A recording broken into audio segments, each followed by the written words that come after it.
আসসালামু আলাইকুম ওয়া রাহমাতুল্লাহি ওয়া বারাকাতুহু। যেদিন ডোনাল্ড ট্রাম্প শপথ নিচ্ছে, রাষ্ট্রীয় ক্ষমতা দায়িত্ব নিচ্ছে আমেরিকাতে, সেদিনই আমেরিকার রাষ্ট্রদূত বাংলাদেশের পররাষ্ট্র উপদেষ্টার সাথে সাক্ষাৎ করে বললেন, আমেরিকা সব কিছুতে সহযোগিতা করতে চায় বাংলাদেশকে। অন্তর্বর্তীকালীন সরকারের সকল কাজের স্বীকৃতি এবং সকল কাজে সহযোগিতা করার জন্য আমেরিকা পাশে থাকতে আগ্রহ প্রকাশ করছে। প্রিয় দর্শক, যখন ডোনাল্ড ট্রাম্প শপথ নেওয়ার পরে ভারতের মিডিয়াগুলা প্রপাগান্ডা করছিলেন ডক্টর মোহাম্মদ ইউনূসকে ফু দিয়ে উড়িয়ে দিবে ডোনাল্ড ট্রাম্প আসলে, ভারতের মিডিয়া যখন বাংলাদেশকে নিয়ে প্রচুর প্রপাগান্ডা করছিলেন, তখন ডোনাল্ড ট্রাম্পের সেই শপথ অনুষ্ঠানই নরেন্দ্র মোদীকে দাওয়াত না দিয়ে নরেন্দ্র মোদীর চিরশত্রু চায়নার প্রেসিডেন্টকে তারা দাওয়াত দিয়েছেন। প্রিয় দর্শক, সেটাই শেষ নয়, আজকে আরো দুইজন শক্তিশালী রাষ্ট্রদূত সাক্ষাৎ করেছেন পররাষ্ট্র উপদেষ্টার সাথে। এর মধ্যে চায়নার রাষ্ট্রদূত আজকে সাক্ষাৎ করেছেন পররাষ্ট্র উপদেষ্টার সাথে এবং সেখানে তিনি আমন্ত্রণ জানিয়েছেন প্রধান উপদেষ্টা ডক্টর মোহাম্মদ ইউনূসকে চায়না সফর করার জন্য। চায়না সফরের পাশাপাশি রয়েছে তাদের বিশাল প্ল্যান বাংলাদেশ নিয়ে, বাংলাদেশের আর্থসামাজিক উন্নয়নে অনেকগুলা কাজকর্ম করার জন্য চায়না আজকে আগ্রহ প্রকাশ করেছেন পররাষ্ট্র উপদেষ্টার সাথে। পূর্বাঞ্চলে তারা বিশাল হসপিটাল করবে, যেই হসপিটালের ভিতরে বাংলাদেশের লক্ষ লক্ষ মানুষ সেবা নিতে পারে। ভারতে না গিয়ে চাইনিজ বিনিয়োগে পূর্বাঞ্চলে হবে বিশাল এরিয়া নিয়ে হসপিটাল। এই বিষয়ে কথা হয়েছে আজকে পররাষ্ট্র উপদেষ্টার সাথে।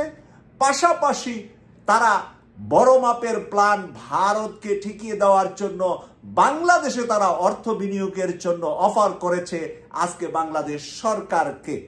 অপরদিকে চিরশত্রু বাংলাদেশের বর্তমান অন্তর্বর্তীকালীন সরকারের শত্রু হিসাবে পরিচিত রাশিয়া, যে নাকি ভারতের সাথে সম্পর্ক করে শেখ হাসিনাকে টিকিয়ে রেখেছিলেন এতদিন, সেই রাশিয়ার রাষ্ট্রদূত আজকে পররাষ্ট্র উপদেষ্টার সাথে সাক্ষাৎ করে বলেছেন রূপপুর পারমাণবিক কেন্দ্রের যে অর্থ নিয়ে সমস্যা আছে সেই সমস্যার সমাধান করা হবে সুন্দরভাবে, এবং রূপপুর পারমাণবিক কেন্দ্র থেকে যে বিদ্যুৎ উৎপাদন হবে এতে বাংলাদেশের বিদ্যুতের সমস্যার অনেকটাই সমাধান হবে এবং রাশিয়া অন্তর্বর্তীকালীন সরকারের পাশে থেকে বাংলাদেশকে শক্তিশালী দেশ হিসাবে রাশিয়া বন্ধু হিসাবে থাকতে চায়।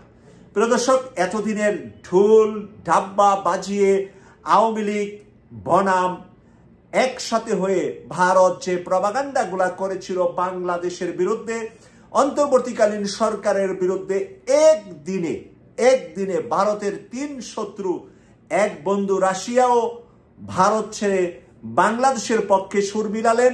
চায়না চিরশত্রু, তার রাষ্ট্রদূত দেখা করলেন। আমেরিকা চিরবন্ধু না চিরশত্রু, আজকে প্রমাণ দিলেন।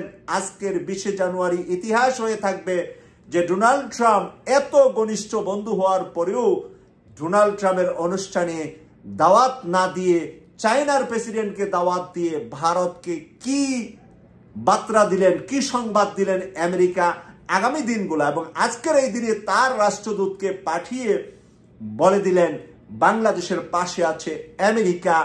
সকল কার্যক্রম অন্তর্বর্তীকালীন সরকারকে সহযোগিতা করতে চায় আমেরিকা। KTV 24-কে সাবস্ক্রাইব করে আমাদের পাশে থাকবেন এই প্রত্যাশা করে আজকের এই ব্রেকিং নিউজটি শেষ করছি। আমি সৈয়দ মাসুক। আল্লাহ হাফেজ।